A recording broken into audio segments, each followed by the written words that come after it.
Добрий день, шановні.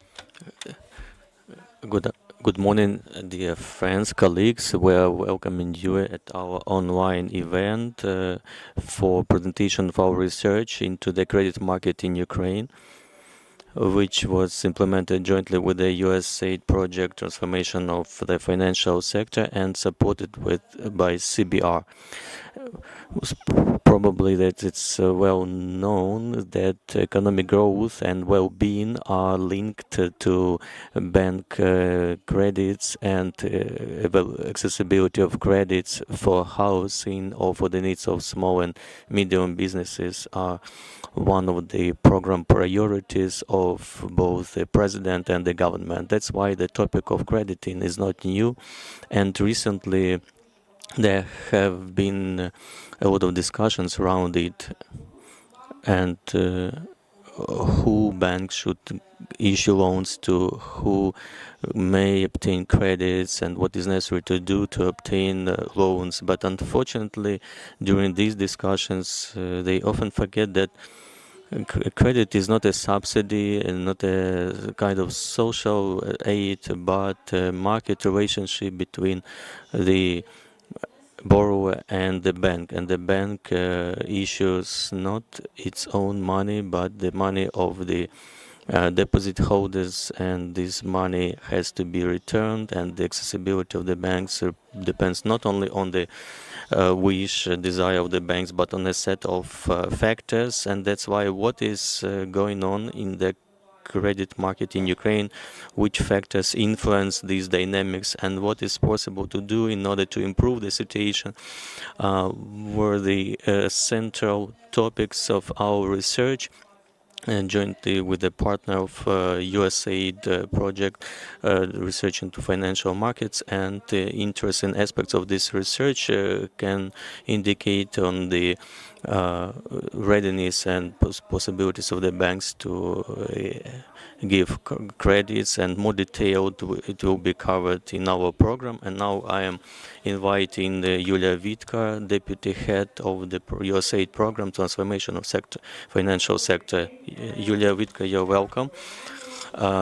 Good morning. Thank you, Olena. I'm pleased to welcome everyone at this final event that will summarize our almost one-year program of implementing the grant provided by USAID program financial transformation to the Independent Association of Banks in Ukraine. In general, all our grant program is coming to an end, but doesn't mean that we are not going to continue activities in the future. Our project will continue up to August next year, and will continue what was started, and then we hope a new project will be in place. In general, I can say that I have reviewed all the previous conclusions, and through all the presentations and slides, I wouldn't say that there was something unexpected. In general, it was something that we generally knew about, and some common truth about credit market. So no matter how we are talking about some innovations and digital innovation, but it's all important, but there are basic things remaining that have to be in place, and such basic things are such as transparency on both sides, also integrity practices. For example, American Act on consumer crediting is called truth in lending, and so this is a problem among those conclusions. I have seen how to prove the transparency of the borrower and his or her readiness to keep to the liabilities, but also the transparency and honest behavior of those who provide loans. This is not only about banks, and the research shows the distribution of credit givers. So some main things I would mark for myself, that first of all, that the favorites. So by the way, we have done a similar research in the before, so it was interesting for me to compare that among the favorites instruments. There are loans from relatives, but now this favor is turned into credit cards, not only for population but also for small businesses. It's good that credit cards are becoming quite competitive now, although as for loans and credits in a different format, they are a little bit behind.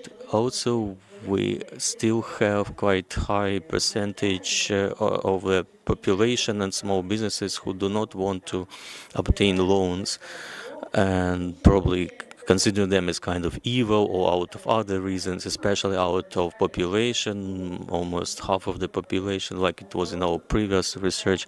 As for small businesses, this is considerably less, like 12%, which is a positive trend. So the majority of potential clients are thinking of credits as necessary, as including for development of the businesses, and that's what I have seen where there is a lack in funding. Another positive thing is that both population and businesses consider the cost of credits is the major factor for making a choice, like 31% for population, 34% for businesses. So generally people do think that this must be one of the main criteria. Also, the second place is occupied by transparency of the credit provision. So we cannot talk about overall illiteracy of the population, because when they do pay attention to the cost of credits and transparency, although it may be different in practice somewhat. Also, by the way, it would be interesting to listen to some comments of the presenters, because in some other points, especially talking about population, that the preferred criteria are speed of obtaining credit, conveniency. So either beautiful or smart one. I cannot understand really, because they seem to select by speed or by its other qualities. Also, they marked out the importance of having possibility to obtain it online as one of the advantages. What raises concerns is, first of all, the portion of financing from microfinancing organizations, that is 11%, 10% from pawn shops. As I looked at the British experience, we are a little bit closer to Great Britain, although their overall number of population is much higher, and of course their market is much more regulated. For us, under factual absence of regulation and no level playing field, and also we don't have any caps on the interest rate, so such numbers are quite high and raising concerns. Another point of concern is probably our commenters would talk about that today, that I highlighted as the negative experience of using a credit. A large portion of those who have used credits, both from population and businesses, noted that they wouldn't like to use this way next time, like 42%, up to 50% approximately, as it was mentioned. And it's interesting to know why this negative experience arose. Of course, as an alternative methods of funding, such leasing, only 1%, although this is interesting to majority. As you know, our project is working actively in the area of financial leasing, and so there is about 40% of late payments for concerning leasing, and we're working on the draft law on financial leasing, as well as we are planning to work in the restructuring area of leasing agreements, maybe some manual for businesses regarding restructuring the financial leasing procedures, because this issue has been elaborated even less than for banks and then concerning banks. And these are the major highlights that I marked for myself. And also the business selects funding from foreign investors, sorry, not foreign investors, she said, but from investors for business development, but it's hard to talk, to expect some positive developments in the short-term perspective. So generally, I think that banking funding and financial easing may be the first priority areas to rely on, and to be very cautious about crediting and cautiously watch the funding from microfinancing organizations. As for plans, we would like these plans, these conclusions to be real implemented in practice. So maybe on the basis of these conclusions accumulated together and what we're going to hear today as responses from experts, we could prepare kind of plan or timeline on those issues that can be settled so that we could move forward, because all these issues such as regulatory issues as unit, and also awareness raising issues, and online platform, for example, with informational materials, we could think about that, what else may be needed on such platforms. So there are quite many areas for activities. We could group them into categories and define certain short-term and middle-term plans, how to implement, and so that the parties could think of that, and we would be very interested to participate in that and define our role in that, which we could support and move further. And in fact, really, as for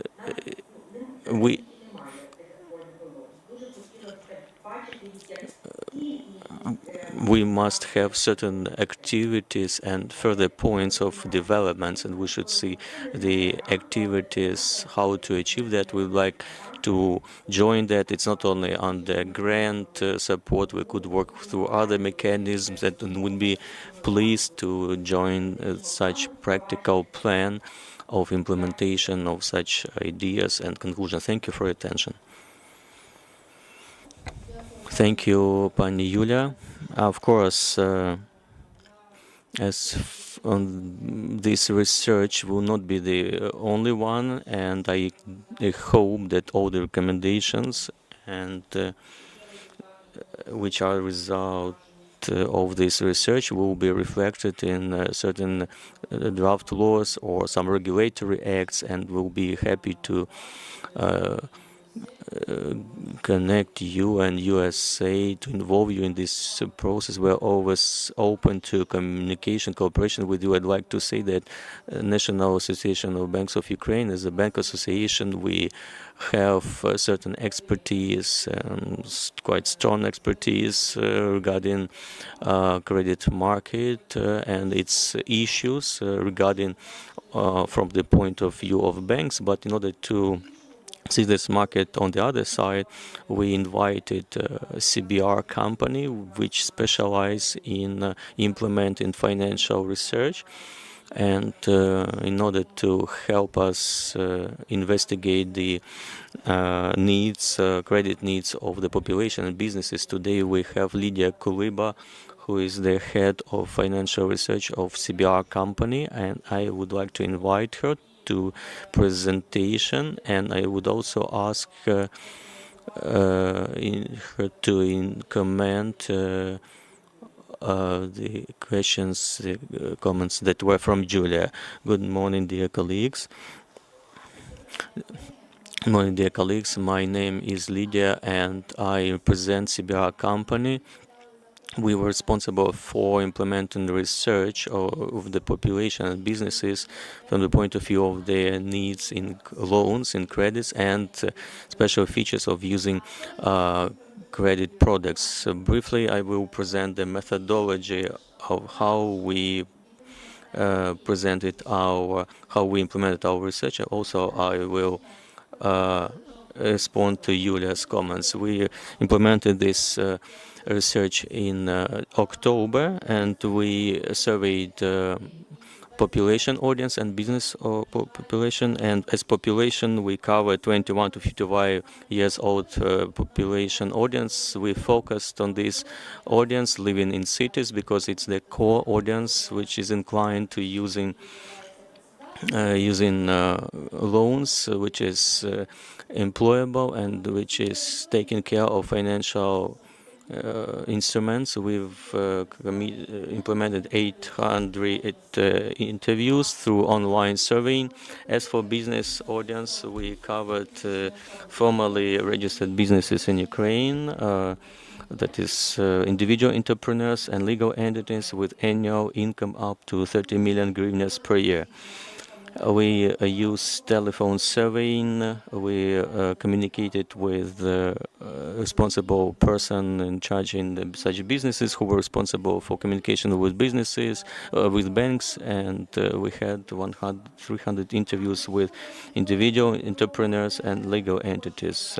If talking briefly about who we covered during our research, that if we're talking about population, we should say that this population makes up to 80% of the total population of Ukraine. We should understand that the population of Ukraine and people who are retired makes a big part in it. And we have population in not a big settlements, so generally it's about 40 years old. Most of them live in cities over 500,000. Most of them are married, they are working, they are employed, and the main income is the salary of one or two members of the family. If we talk about the business audience, this is up to 2 million businesses across Ukraine, and this sampling represents the opinion of about 2 million businesses. Generally, individual entrepreneurs prevail here, about 88%. Also, most businesses are registered in cities, 78%. Also, the highest, most well spread businesses are trade and services. The biggest part of such businesses are registered in the center and the western of Ukraine. And this small business is working it for end users. And responding to Yulia's question, the first question was what are the criteria for selecting the place for credit obtaining, and that is cost and speed of credit registration and application process. As we are talking about in general, that in most cases these audiences select crediting agencies among those sources they have had communication with and contacts with, or they know about, and so this defines the speed and promptness of credit obtaining. And second criteria is the cost, the value, depending on the terms period of credit obtaining, the balance between the speed of credit obtaining and its cost. Also, about 40% of them are saying that they are not ready to use credits in general. We must say that under present conditions, and take into account that in the recent 3 years we have gone through several crises, both businesses and population are quite cautious about credits because they use credit tools in those cases when they cannot cover certain needs by their own resources, and when they can obtain resources which are less risky from relatives or friends or so on, since they are not sure about their financial being under crisis conditions. So that's all I'd like to say. Now I am passing the floor to thank you, Pani Lydia. We have been working with Lydia and we are presenting almost together with Lydia today in prayer, and I will focus more on the conclusions, which we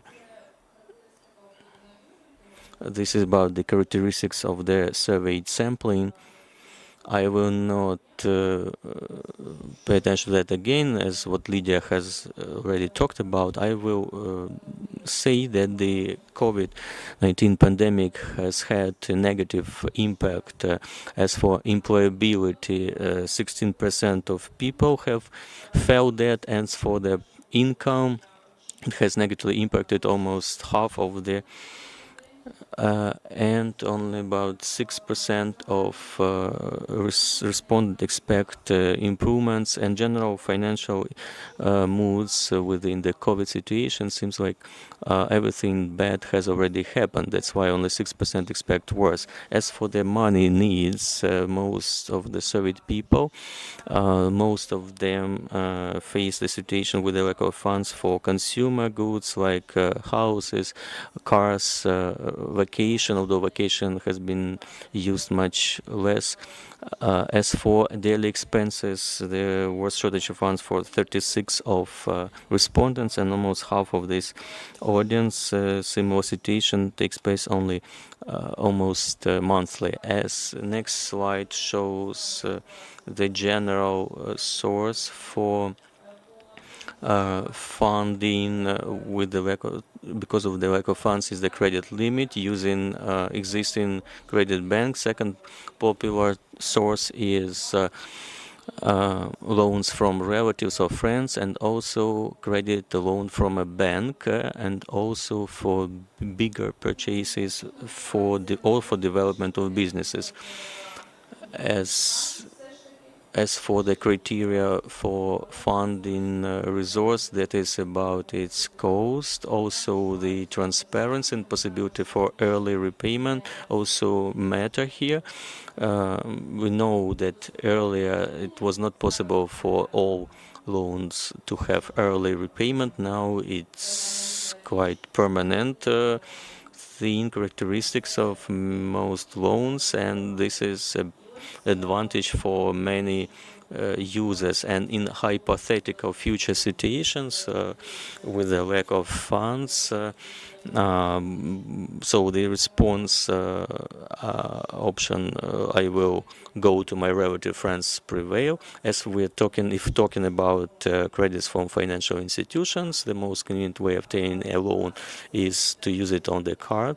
Also, it's supported by the practical experience. Because the debtness, card debtness, is the most widespread kind of debt for our respondents for the surveying period. And as for the plans for using different types of loans in the future, about 1/3 think that it is possible to use funds from different channels like banks, credit, financial institutions, relative friends. If we talk about demographic situations for different types of loans, and as for small financial institutions like pawn shops, it's quite smaller portion of borrowers, and the portion of unemployed or partially employed borrowers is smaller, because there are also more strict standards of credit in banks, and that's why they are pushed to go to alternative lenders, although even the lending is higher in prices. As for the banking segment, as for the banks which lead, the private bank is the leading one, then Monobank, then Alpha Bank. Also, as for small financial system, Moneyware, like Fast Money and others, in the section of pawn shops, that means Capital, Skarbnice, Blaha, and other types of pawn shops. And generally, the most urgent reason for loan application to an alternative organization is that previous experience of using loans from such organizations for borrowers. The most well-disciplined respondents repaid their short-term uh, loans to credit banks, and the least well-disciplined return to pawn shops and small financial institutions. That must mean about stricter requirements from banks and quite low level of payment discipline is for long-term credits, which means higher and increasing risks and probably the changes in the financial status of the borrower. The next slide shows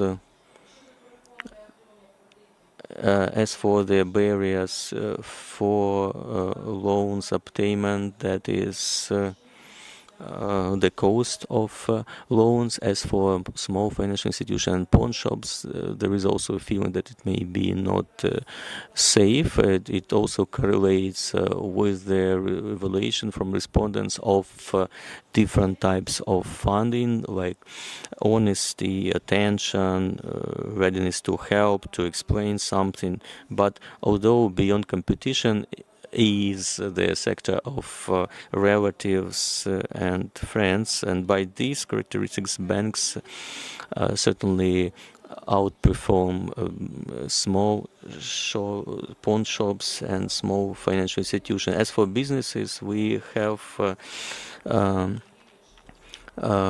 entities up to 30 million hryvnias annual income, which provide services in trade and services. So about 34% of respondents did not feel any shortage of funds. Also, the most half of them about felt the shortage of funds for development of business. In most widespread way to solve the shortage of funds for small businesses was to postpone the expenses for later, and then also only 20% of the respondents have used interest loans from banks. As for the problem of with salaries payment by respondents was in most cases resolved through loans from banks taken for physical individual, and it must not be a formal way of repayment. Also, among the factors that influence the decision to take loans was the interest rate. And the most exotic way of funding for those who needed it was financial leasing, as well as credits from small financial institutions or informal lenders. As during the last year, the businesses who wanted to use credits, they had about 3-4 credits, and they had 1-2 not paid credits yet.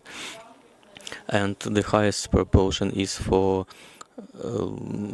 short-term credits for individuals. As for target of the loans, first is payment of resources, materials and equipment. Second is purchase of transportation tools and special equipment.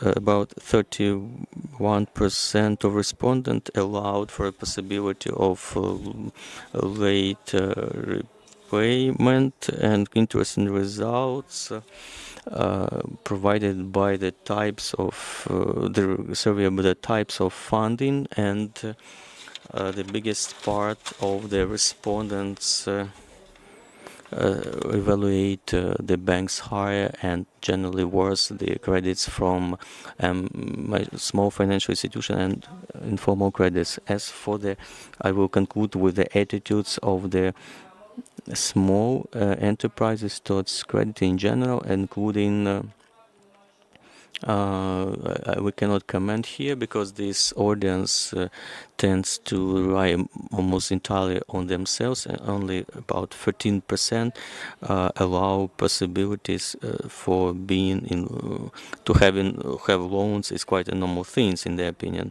Only 14% think so, and We know also for bankers that it is very hard for a small entrepreneur to prove his or her credit worthiness, as that's why the banks do not consider, and they do not consider crediting, and banks do not consider them as viable partners. And when in critical situations, they tend to use loans as consumer loans, although they have higher interest rates. On the other hand, whether banks are interested to issue loans and to provide credit in under, and what macroeconomic conditions exist for that. And I would ask Alexey Blynov to join our discussion for here. Good afternoon. It was so that this research coincided in time with the COVID-19 crisis. That's why it's very interesting moment for research as how to we compare dynamics of macroeconomic conditions of the backend systems and its consequences for crediting before, during this crisis, and probably which may not be really presented in our research, but we can try to prognose what will be next year. So first of all, I would like to mention how 2020 was starting when coronavirus, and when we had news from Chinese world, and it was at that moment economy was rising by 3%, and we did expect economic growth, and it was read by many analytics, and also Ukrainian economy had a great influx, was having great influx of foreign capital as investments in hryvnias, and there was demand for funding of deficit of the state budget, and that was strengthening the national currency. As we looked at the prognostication estimations at the beginning of the year, but we couldn't say, of course, that there was a kind of unexpected factor for us. And also we expected some infrastructure changes in the economy. We knew that there has been a chronic decline in industry. We know that the draft state budget was a little bit unbalanced because it was planned under higher inflation rate, and also an important trend that was expected by almost everyone, even not expecting coronavirus, that was the slowing down the inflation.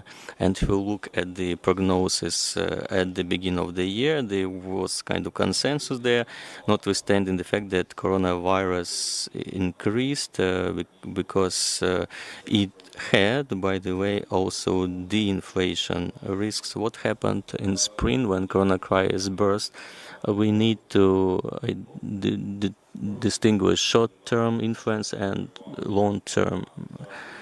Short-term influence lasted for about 1 week and a half for Ukrainian banking system, because a lot of our agents relied or referred to previous crisis in before, and they expected devaluation in Ukrainian system, and we also noted the clients were quite calm, and of course that led to high demand for foreign currency, and which period lasted for about 1 week and a half. After that, as a main resource of the coronavirus was the shortening of import and stabilization accordingly of the exchange rate. And in July, for the first time, we had certain strengthening of the hryvnia.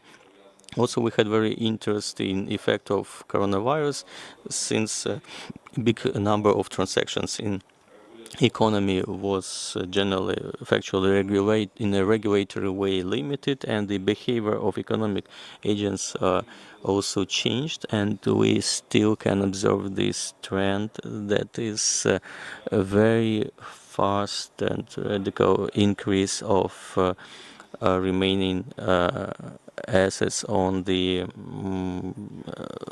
deposits, although we see that the changes in some retail trade and some consumer trade, but still the demand for foreign services was limited, including tourism, and many clients, as we can still see, they are accumulating their funds on the current deposits, and that coincided in time with one of the lowest interest rate in Ukraine, and we see that the behavior of deposit holder has become quite simple when the interest rate on conditionally current deposits, such as, for example, Skring or profitable safe, has become low, and people just selecting among small differentiated rates and operative access to money. As we look at the banking system on the map of Ukraine, across map Ukraine, in general, the coronavirus crisis has not changed anything. Unfortunately, the banking sector role in Ukrainian economy is continuing to lower, and we look at the portfolio of credit system and compare it with the gross domestic product of Ukraine, about 4 million. We will see about 22-25%, and which is quite a low figure, which means that banks still, although they do not, they still have strong competition, but also it indicates strong, big infrastructure problems in economy, and we as bankers see that there is quite a narrow market for crediting, because unfortunately recently in Ukraine not many businesses appeared. And also, no matter that in Ukrainian economy the consumer consuming has been reviving, and there were some negative investment plans, and they expect 20% of investment decrease. And in summer, there were certain pause in consumer crediting, which is that engine, which was inactive for us because we had 20% of portfolio in 2020, and now it's just becoming to warm up, and it's quite clear there, and we have some ground for optimism there. A little bit, let's look into the next year. What expect our banking system, and what macroeconomic factors will be influencing on the credit activity of banks.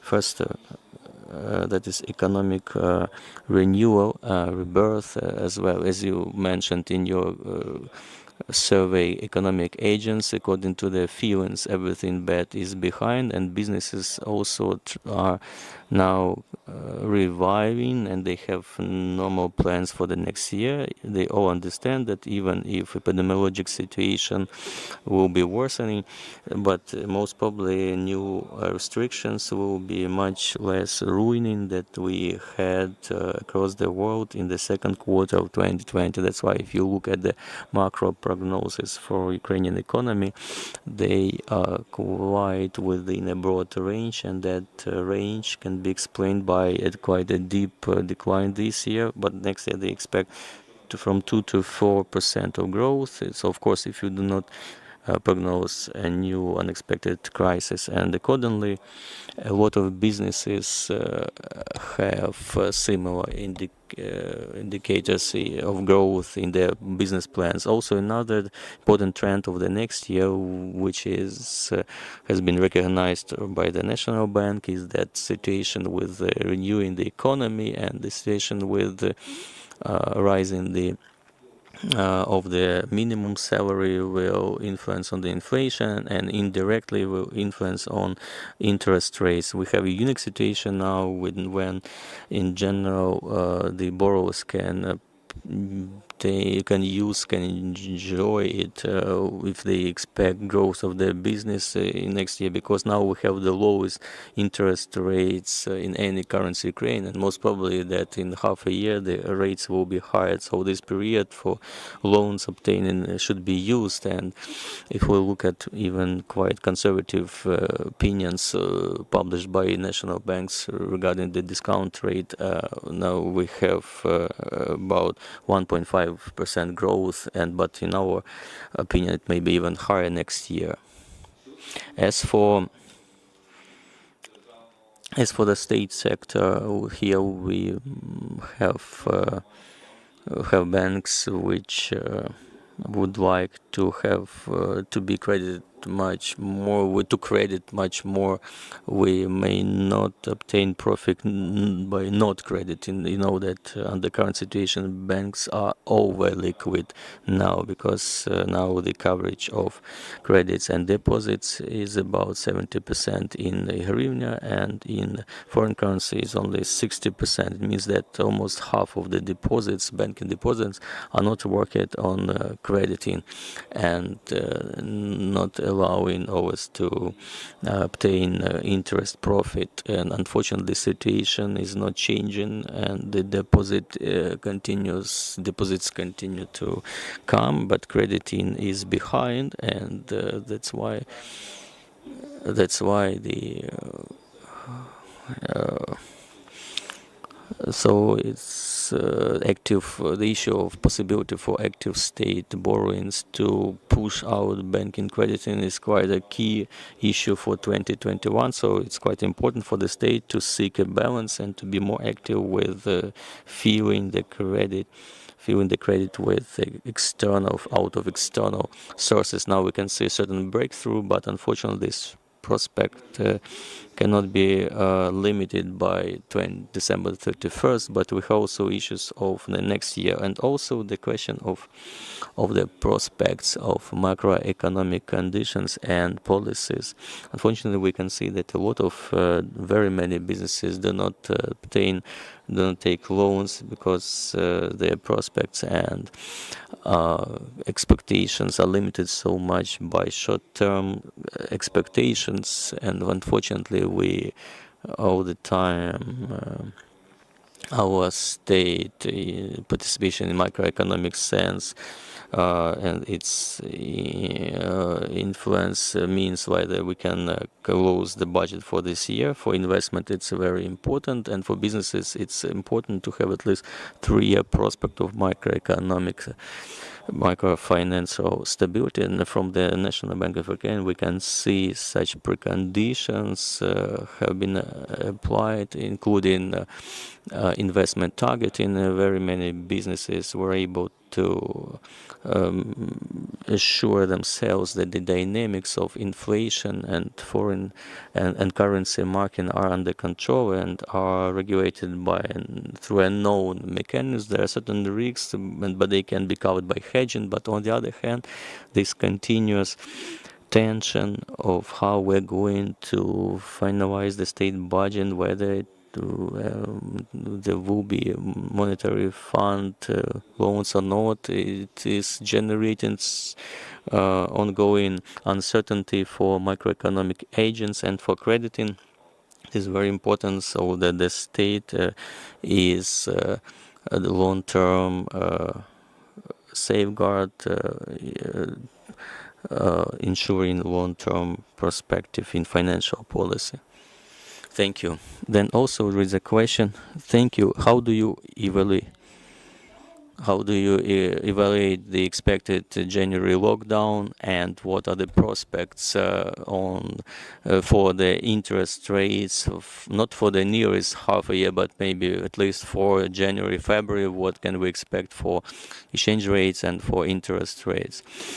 As for the lockdown, we've done certain calculations, and as for half a year perspective, it's about 0.30 of gross domestic product. If we talk about the parameters announced by the government, as I can remind you that they have mentioned no stopping of transport, which is very important for GDP, and also there are very many exceptions for trading companies. So I think that this lockdown will be 3-4 times weaker than we had the previous lockdown, and short as well. If we're talking about expectations around rates and exchange rate interest and exchange rates, so now the interest rates have not started to grow. We know that during the last review it's quite expedient already, but now the National Bank of Ukraine still keeps it at 6% discount rate. Banks still have excessive liquidity, but still more and more the banks having expectations about the rise of interest rates next year, and also there is a pressure from the state market of securities, and because financial ministry also influences on that, and now having in mind this expectation for funding of the budget, and also that the fact that in 2021 that in the market there will be need to refinance 16 billion of hryvnias per month, which is higher than previous year. So it will create a pressure on discount rates, and I think very soon to be accompanied by inflation. So I think that we may talk about after 3 months there will be probably spring 2021 we'll see change in interest rates up to its growth. As for the exchange rates, I will start from the end, probably that our annual prognosis from Alpha Bank is 28.6 hryvnias per dollar next year from Alpha Bank, which is lower than the state prognosis. During the recent half year, we've seen a lot of positive news here. First of all, that is active rise of prices for agricultural products, which compensate for low crops. Also, quite a considerable acceleration of prices growth for metal exports, and thirdly, generally the international markets are quite hot, and what we saw last week in talking about limited renewal of interest of foreigners to Ukrainian debt will also generate certain pressure on Ukrainian hryvnia, and as economic agent like in previous year in 2021 will need may expect certain exchange rate stability. Thank you that you have calmed us down. Thank you, Pan Alexei. Our next part of our research dedicated to the issues of those priority segments of those crediting market which have the highest potential for growth. If we look at these segments in well-developed markets, we're talking about loans to small and medium businesses and current crediting. We looked already into the situation with small businesses, and what we're talking about small and medium businesses on the side of lenders. So what we can do to improve the situation? I am asking our expert to talk about the strategic moments. I'm asking the expert of our project, the head of OTP Bank Bulgaria, who presided the bank in Ukraine for many years, Tamas Hakovic.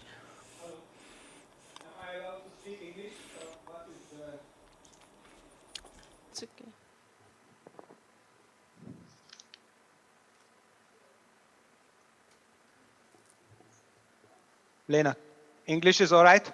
Yes, yes, English all right. Okay. I had prepared this presentation and the proposals in September based on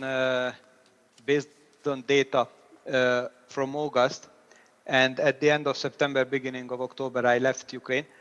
So the situation may have changed. This is the disclaimer I would like to start with. And my proposals are focusing on what I call affordable loans and what the government and other state agencies can do to make loans much more affordable. And the starting point of the discussion was the 579 loan program that became 0579 loan program. And there were a lot of questions. Why isn't this program successful enough? Even on a political in a political level, the question was raised why this program doesn't work. And if you look at the statistics at the end of August, you see that if we define the aim of the program to start new investment and increase lending, then the amount of investment loans granted under this program were very small. It's 1.3 billion hryvnia, which is compared to the size of the Ukrainian economy is practically nothing. There was a bigger part that was used for refinancing current exposures, but in my opinion, the benefit of those are doubtful. What is normally the problem with similar affordable loan programs, and we have now, due to COVID, such programs practically all over the world. If you want to make loans more affordable, in my opinion, it's very important simply to take the components of loan pricing and see how the program affects these components of loan pricing. And if just taking a very simplified view, if we take that loan pricing is the base rate, the OPEX of the bank, the cost of equity of bank, and the risk cost of the banks, then we can analyze any loan program simply to judge the effect of the program on the base rate, on the OPEX, on the risk cost, and the cost of equity of the banks. One of the issues I identified is that in Ukraine the base rate for short-term loans, the rate for short-term loans or longer-term loans is very big. So at the end. At the time of preparing the proposals, writing the presentations, the difference between the rates on short-term and medium-term government bonds was 6 percentage points, which is extremely big. So, in my opinion, any program should have a differentiated mechanism, smaller subsidies for short-term loans and longer subsidies for longer-term loans, which it is especially important if we would like not simply to motivate lending, but we would like to motivate investment lending. The second question is the OPEX of the banks. Banks are the platform who distribute these loans. So it's extremely important to have the proper motivation in place to make them distribute these loans and not other loans.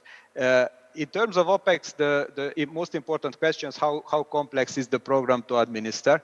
And this program is extremely complex to administer. Even in my opinion, it's extremely complex to understand compared to benchmark programs I looked at in other countries, namely in Hungary and Romania.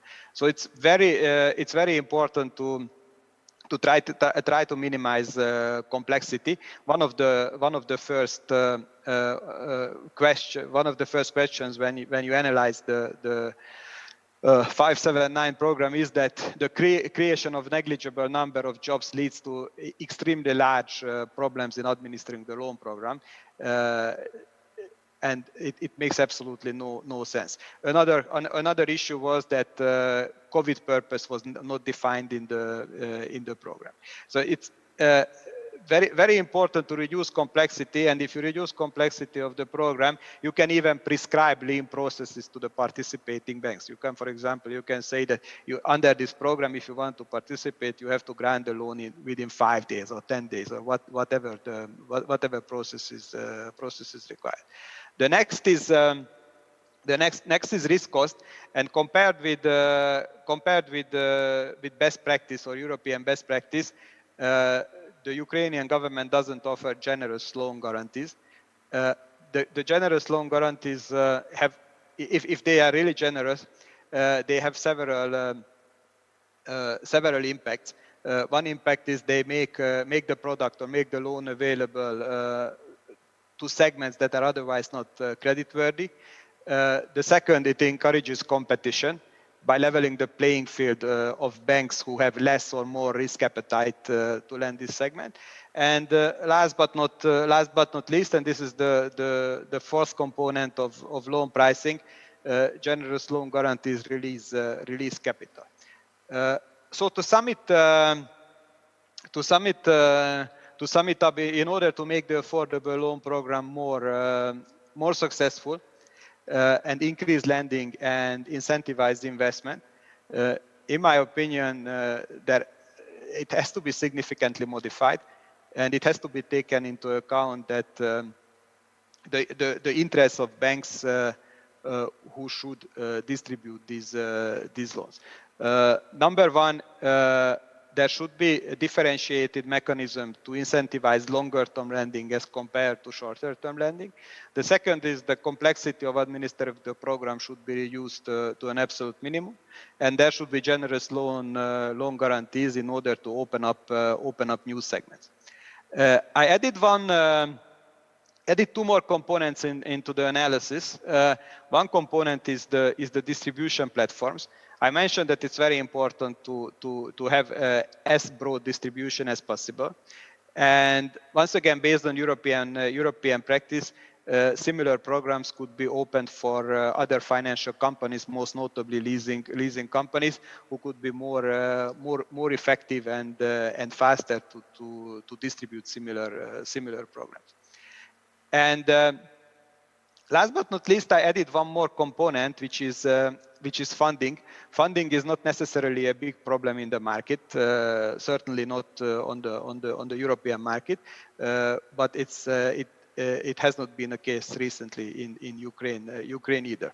However, I believe that providing centralized funding for lending, as it's called in the jargon, could be a very important or very interesting step in order to restart the mortgage market.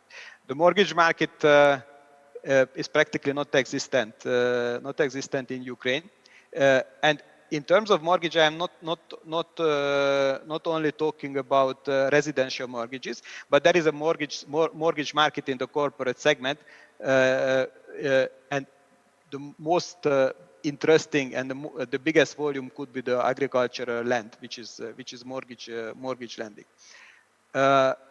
Why do I believe that funding for lending in this segment could be interesting? There are several reasons. One reason is that mortgage lending is always very sensitive politically. So if centralized funding is provided, it could align the interest of government and banks, reducing the probability of future government interventions. The second reason is that the collateral could be provided easily because the mortgage portfolio that we originate could serve as a collateral. And the third reason, in my opinion, it sounds a little bit cynical, but important. If it's not direct subsidy, then it doesn't doesn't have a budget impact. It means that it doesn't have to pay the subsidies doesn't have to be directly paid to the borrowers. So additionally, to sum up my presentation, if you would like to increase affordable loans, especially in the SME segment, then we have to take into account the internal mechanism of banks who should distribute these loans and try to tailor the program to meet their needs. The second is we should improve the distribution platforms and not strictly limited to banks or state-owned banks or whoever, but to find as broad a distribution platform as possible. And mortgage market, both in retail and in the corporate segment, have great potential, and funding for lending schemes could help to quick start this mortgage market. This is all I wanted to say. Thank you. Tamas, thank you very much. Yes, in fact, mortgage is a kind of lending which dominates in well-developed markets where the volume of mortgage credits can be assessed in bigger amounts similar to GDP. In Ukraine, we have certain mortgage portfolios. In this year, we had some growth, which is related to instability and small age of our market, but it's not only about economic aspects here. For mortgage markets here, I would like to join Olena Polyanchuk as head of committee of National Association Banks of Ukraine, of committee for defense of the lenders' rights. Lena, we have been working with you for a long time on ensuring rights of lenders, and mortgages were not in the focus of our attention. There are a certain number of legislative initiatives which deal with certain draft laws. How would you describe the current state of affairs in this sphere, whether banks have enough comfort and whether they have there are risks, what legal risks exist here in the mortgage funding? Thank you for a possibility to speak and for invitation. Yes, at the moment, mortgage funding does exist in Ukraine, but it does not exist at the sufficient level and not in the sufficient volume which are needed for our country at the moment. And the factors of that are the inconsistencies of legislative acts we've been working with all the time. And as for today, I'd like to use this opportunity. I would like to highlight the major reasons or factors which do not allow us to renew crediting and mortgage crediting in Ukraine. I would like to say at once that maybe all these factors do not seem each of them individually as a serious barrier, each of them separately, but altogether they do constrain banking system from starting a broad way of crediting, mortgage crediting in general. And this is not a good situation because banks have a lot of resources, as it has already been mentioned, who have presented before, but the legal state of affairs in the country regarding this issue is not really good, and this is constraining banking system from starting a large way of crediting. First of all, I'd like to say that that kind of regulation that is in place at the moment, those issues which exist now in terms of regulation of the processes of providing and it's the life of the credit, and then foreclosure if that becomes problematic one. All these factors lead to the fact that banks have to strengthen the requirements for mortgage object.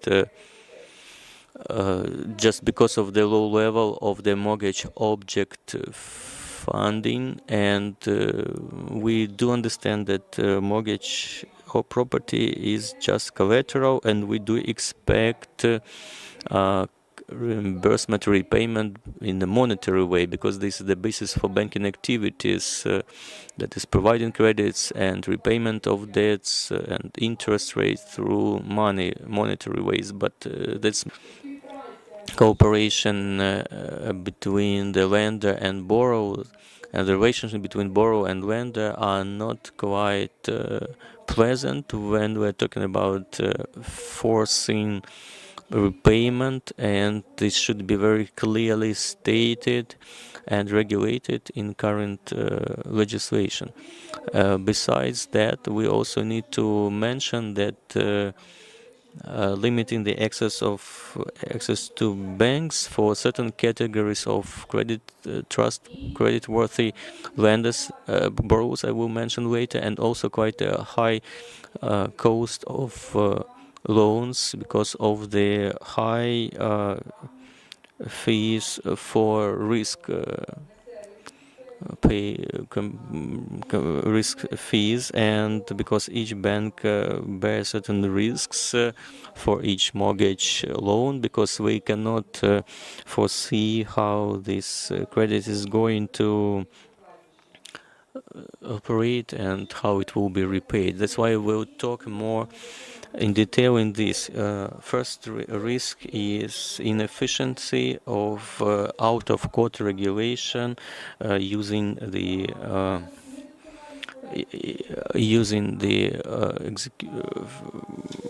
inscription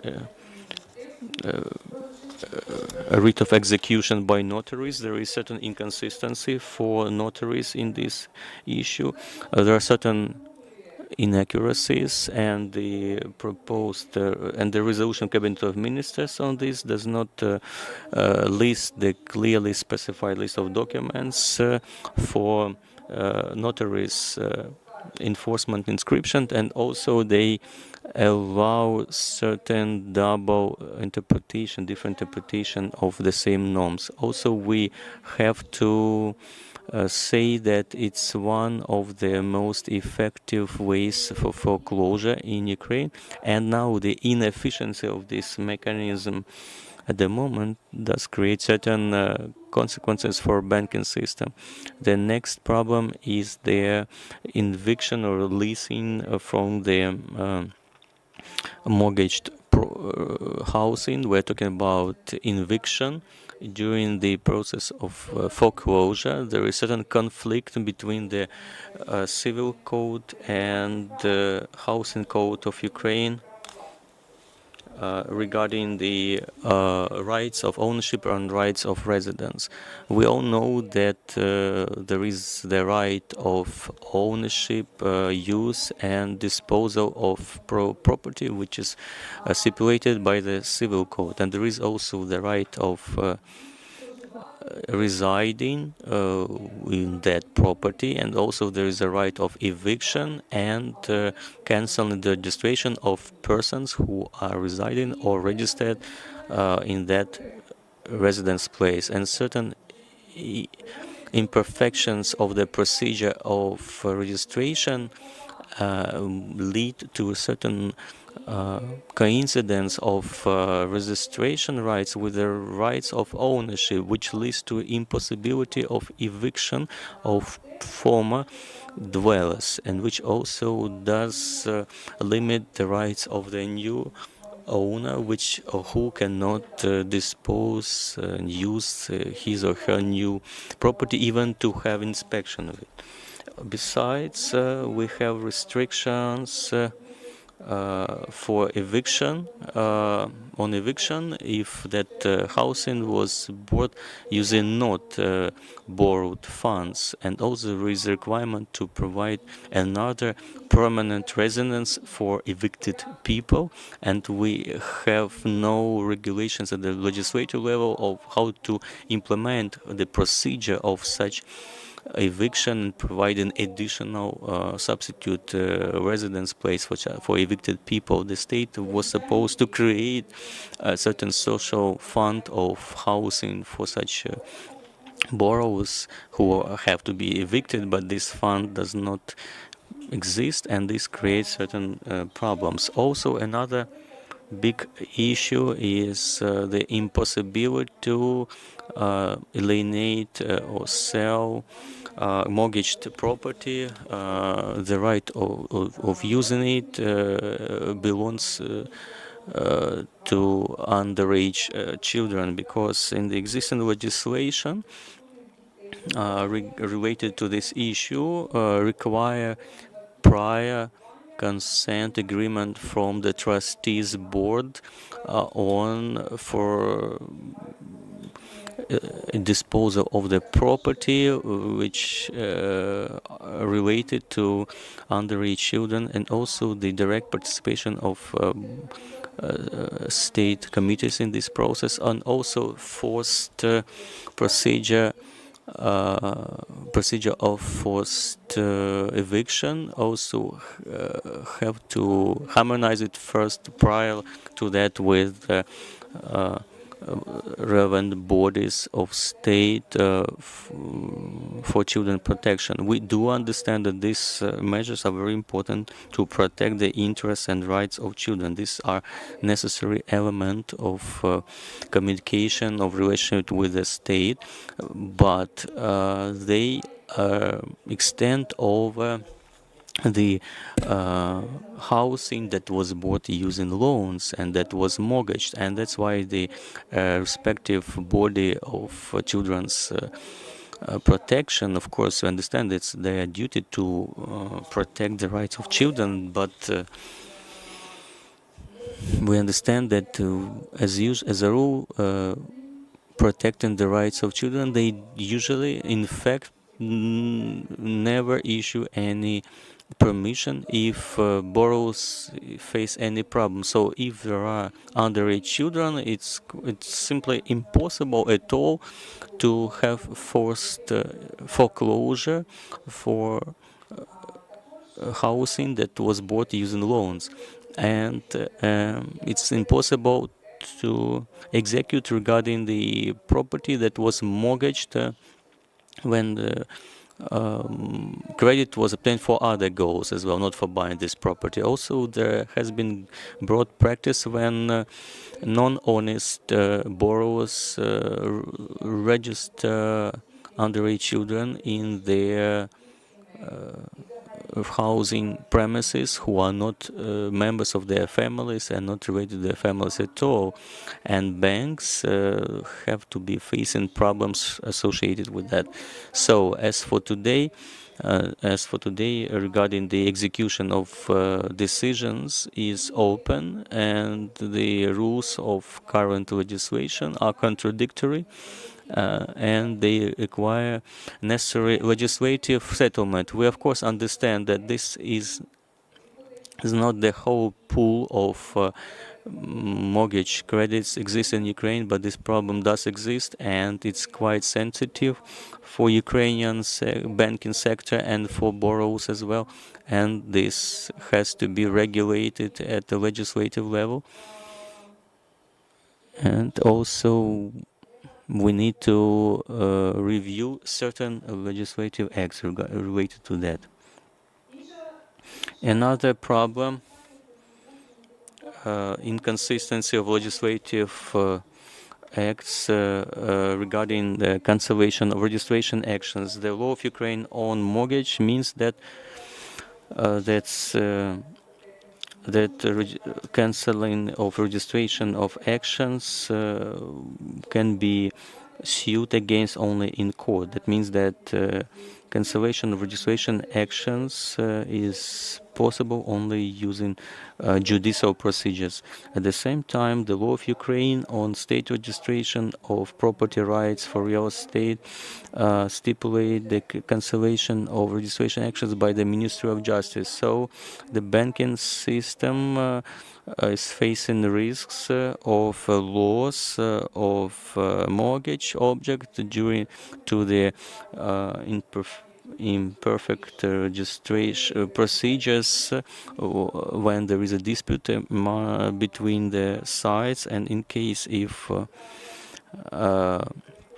the right of ownership to the mortgaged property goes to another person, that first should be preceded by the mortgage holder on the lifting of the prohibition. But if we have a dispute later and the transfer of the ownership right is recognized illegal, and mortgage holder acquires the right of ownership again, but the mortgage lender does not have the right to renew the right of owning that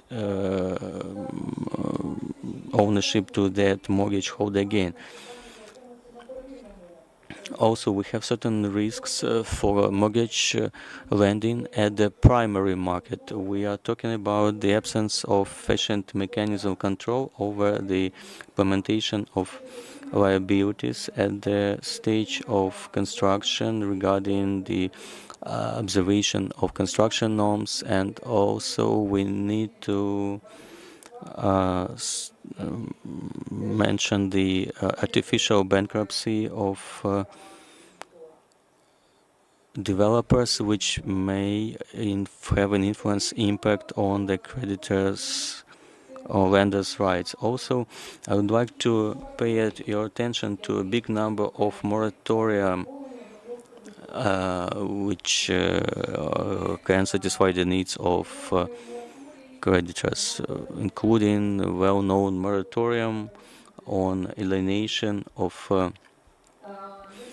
mortgage of collateral assets. The negative effect of this moratorium is not restricted only to freezing a big amount of non-operational loans on the banking balance, and as well as negatively influencing the capital. This moratorium leads to low level of reimbursement under such mortgage objects, and which leads to higher mortgage risks and higher interest rates for mortgage credits which are issued now in Ukraine, or which are available in Ukraine. Also, this ongoing moratorium,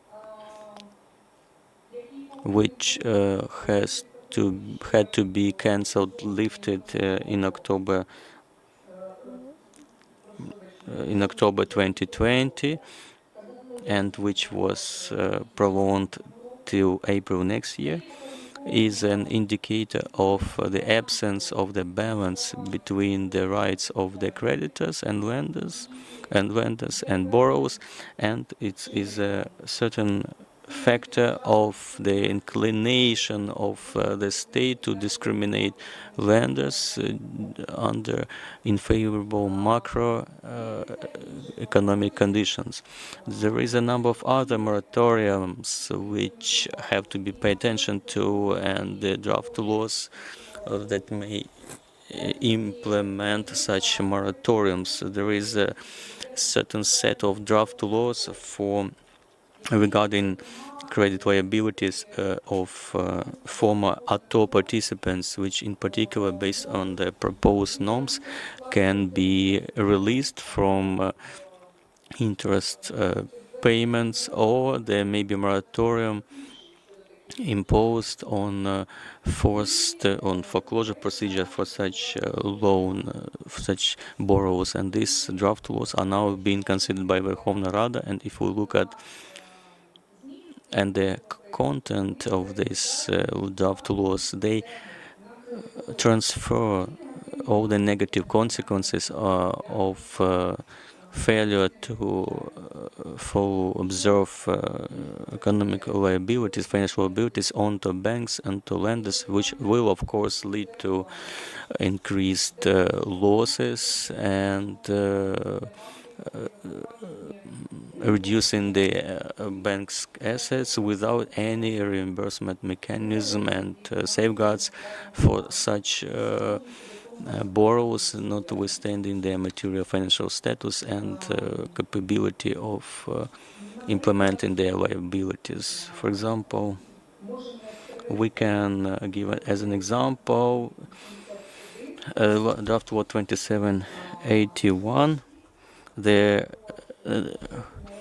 The range of people who will have privileges is not clearly defined, and which may lead to abuses with the privileges who have not observed proportional negative influence across the whole territory. Also, we need to pay attention that if such draft laws are enacted, these borrowers will be released from obtaining credit resources at all, because too high risks exist for them in this process. Similar draft legislative decisions in the past for interest-free lending to military borrowers, military servicemen, that led to the fact that banks have refused to issue loans to such people. Additionally, we need to look at the tax burdens that exist, that arise during the restructuring of mortgage credits if problems arise, or if there are no problems but restructuring is necessary and it is accompanied with debt forgiveness, debt release. During such partial debt release, this liability, this legislation requires payment of the tax on personal income for physical person, because in this case the amount of debt release is defined as a good, as an income, and the borrower has to pay about 20% of tax on such released debt, and this tax burden is quite high, and is one of the reasons why borrowers may not agree for restructuring of the debt, regulation of debt, because they do not have necessary funds to pay such taxes. Of course, if a person does not have a possibility to properly meet their liabilities, that person will not have, surely we understand, enough funds to pay such a high tax. And the National Independent Association of Banks of Ukraine and experts of our association have drafted amendments to tax code of Ukraine in order to regulate this issue, because this issue is quite acute as for moratorium issues as well as quite urgent for modern mortgage lending, which is in place in Ukraine at the moment. So we can express certain not very promising conclusions, because, as I said at the beginning, of course, each of these issues does not seem to be critical, but taken together, they generate an impossibility of renewal mortgage lending in Ukraine. That is why, in order to renew it, we need to renovate the legislative protection of lenders' rights. We also need to stipulate foreseeable, predicted, and well-playing rules in the market. And I believe that the state should not interfere with the agreement relationship of the parties through its retrospective changes. And also we need to step aside from the practices, stop the practices of imposing moratoriums, because it has quite a negative impact on the credited market and mortgage lending in particular. That's why now we have some frozen problems, accumulated debts, which are blocking foreclosures, forced implementation of court decisions, and normal regulation of relationship between borrowers and lenders. That's why we need to regulate all these problems. We need to regulate them step by step, and also to develop additional mechanism of out-of-court regulation of such debts. Thank you so much for attention. I have presented what I wanted to say so far. Thank you. Thank you, Olena, for such substantial speech. I'd like to say that all our presentations after our event will be published on our website, maybe on our website or on the Facebook. It will be possible to see, view them, or use, as we see that in this field. As for the crediting of small business, middle businesses, there is a lot of work, and without support from the state and political will, it will be hard to develop civilized credit market in Ukraine. Although we have come close a little bit to European interest rate and available accessible credit resources for businesses. I would like also to give the floor to head of the project Liga Money, Yulia Gus, who will present a very convenient service for clients and for banks. Greetings to all the participants and viewers. Thank you so much for the possibility to participate in this conference.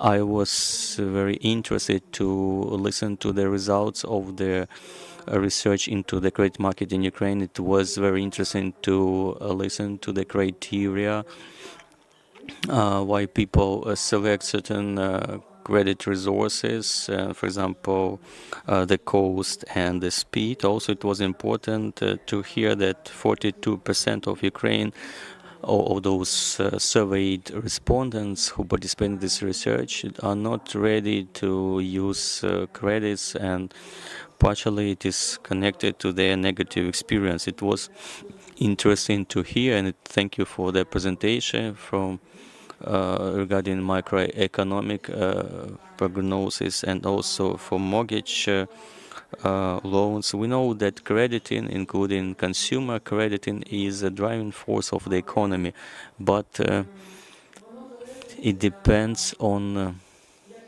as we have seen, on certain legislative basis and on certain products that are offered by banks to its clients, and also dependent on how clients take decisions whether they are ready to use such products. And I would like to say that this year, using the project USA Transformation of Financial Sector, we have implemented a new product, a resource, which is able to, in my opinion, not only in my opinion, to influence on the results and efficiency of consumer credit in Ukraine. This product is called Resource Liga Money, which I am going to tell you about. I will share my screen now. Liga Money. This is the bridge which can be between the clients and banks, the bridge that can connect demand and proposal and offer. And what is Liga Money? It's first of all an instrument and website of financial literacy, which will help the clients to take the decisions more thoughtfully regarding loans. And also, this is a unique, the only one in Ukraine at the moment, the only one instrument in Ukraine to compare consumer credits. Why I'm saying that it's the only one? Because we have quite a certain number of sites that offer comparison of credit proposal, but we don't have any site where we can compare credit proposals based upon their full cost to look at the detailed terms and choose the best product for us. This product has been created in a three-lateral cooperation with the support from the USAID project Transformation of Financial Sector. It's being implemented and promoted by a prominent media, Holden Liga Media, and of course in the partnership with the partners banks. At the moment you can see 9 banks, which you can see on the screen, but we're open to cooperation with any bank that is ready to be open to clients and consumers and to honest competition. What is Liga Money in general? So Liga Money is first of all the reliable basis for taking financial decisions by clients. So Liga Money is an instrument that brings benefits to both consumers, clients, to banks, and to the country in general. For clients, it's for taking financial decision. Why I'm saying that? Because when I was watching the presentation today about the special features of crediting, we all want well-being, financial well-being, and for this we are doing something. We are going to work, we develop businesses, we save money, we obtain loans, we invest something, and under each of such behavior, we have certain motivation, the direct motivation of people, and the information and knowledge that we have, as well as, of course, personal experience that is proved by our today's research about that 42% of those who have had certain personal experience. So Liga Money is quite that instrument resource which is capable of providing full information in an accessible way on the financial instruments available in Ukraine, where they can be found in Ukraine, what are the underwater hidden obstacles and risks, so that they could generate this well-being but not negative experience for them. Liga Money has 2 areas or directions. First, the website, as I said before, on financial literacy with useful articles, interesting news, and honest and reviews of experts, everything related to personal finance. And in Ukraine, this is the only instrument for comparing consumer credits. We are used that some consumers, when they buy some product through internet resources, they used to comparing them under certain characteristics and selecting them that way. And as for financial resources, for deposits, credit resources, there has been absent this instrument, and we had to accumulate and pick this information from different resources and then to compare them. And so according to this resource allows one window approach to see the proposals on this resource, and which were sorted by certain criteria. And so potential user can enter certain characteristics like age, profit, etc., and then to see proposed offers specific for this person. And this may be oriented at banks and also at third parties like insurance parties and so on. And that person can select a product best suited for his or her needs, like for example monthly income, using monthly income, or it can compare using one window the more detailed each position, like actual annual rate, monthly payments, overall payments under agreements, and take a balanced decision. Also, what can a consumer see using this resource? That is preliminary prognosticated or tentative timeline of repayment, including payments to third parties, insurance companies, or valuation purposes, etc. Also, Liga Money is it's about values.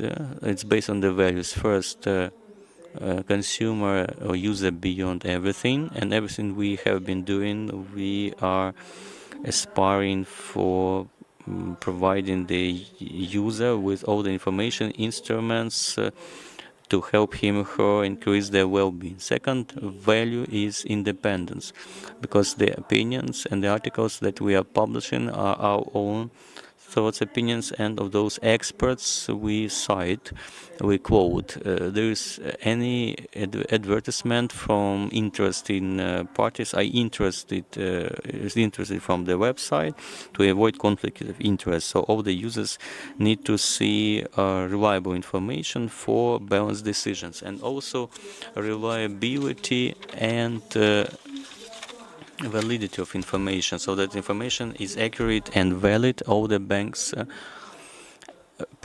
which are represented on this website, they provide some complete information, and credit borrower can calculate.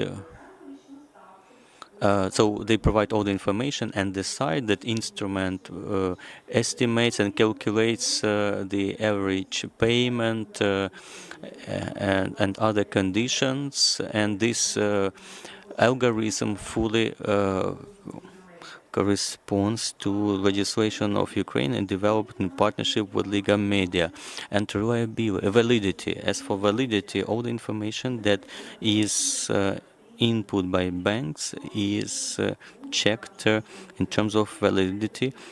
Also, there will be checks, inspections using like hidden clients, unidentified secret clients. So as I said before, Liga Money should bring benefits to users, for the market, and for the banks. As for the users, as we said, that is about the basics, the knowledge, easy and available way to talk about finances. And secondly, that is responsible and balanced decisions based upon the full and valid information on credits, using that simple instrument of comparing credits which are available on the website. Why is it beneficial for banks? Because why it's profitable for banks. For banks, it's a possibility to enlarge their credit portfolios, because through using this website, a user can send an application to the bank, and that bank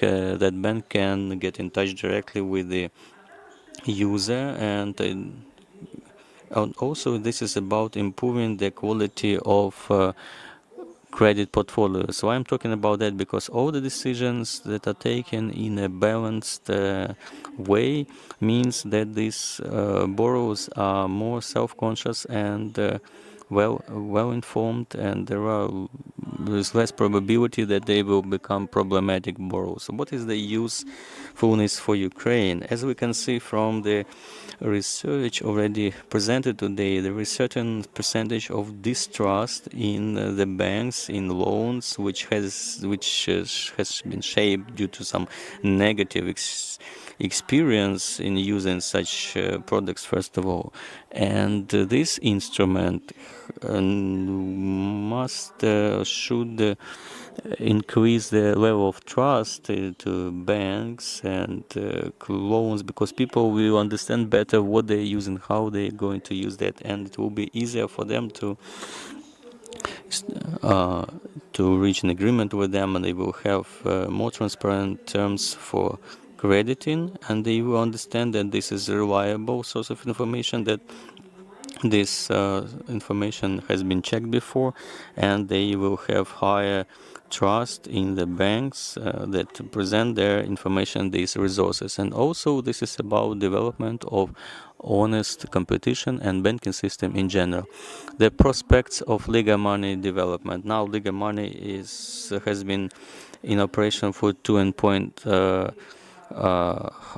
months. It's early to talk about certain results or conclusions based on this activity, but we do understand that this is a very important instrument, very important bridge that connects client, user, and the banking sector, and has great prospects for development. That is possibility to extend its functions over other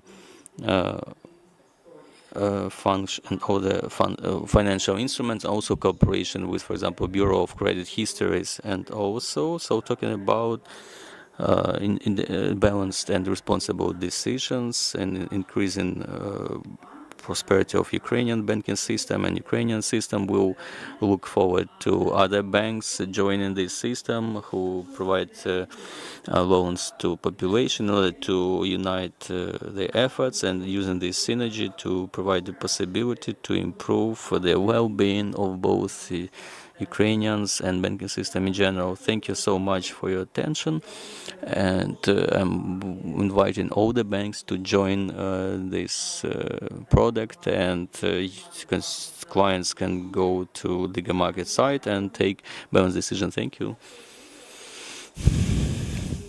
Thank you, Yulia, and of course, such a useful resource, and it's necessary to use all the possibility to sum up what we can recommend banking institutions today is to consider possibility to review business strategies for reformatting and restructuring potential investments. That is, instead of investing in state bonds, to invest into real and transparent business, and also to hold more awareness campaign regarding crediting, popularization of programs. On our part, we are always happy to provide our NABU platform as a platform for research and joint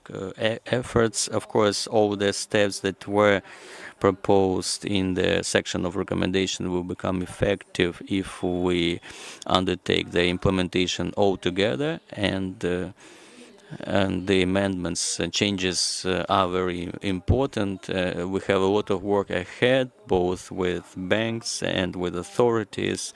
I would like to thank all the speakers today. I would like to thank the project of USAID project, transformation of financial system, to all the participants, to all our viewers, and thank you, and please join our Facebook, our website, where all the presentations will be uploaded. And if there are any questions, please write to us. We'll be thankful to you. Thank you so much. Have a good day and stay healthy. Thank you.